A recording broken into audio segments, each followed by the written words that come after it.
How to turn off screen time on iPhone. To get started, first of all go ahead and open up the Settings application on your phone. Settings allow users to customize, control, and secure your device.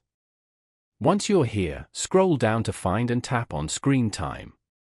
Screen time encourages you to engage in healthy viewing habits that can lower the risk of myopia, and it can help reduce eye strain for users of all ages.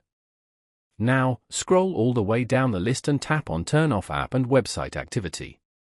A confirmation window will appear and tap Turn Off App and Website Activity again. The screen time will no longer be reported, and all limits and downtime settings will be turned off.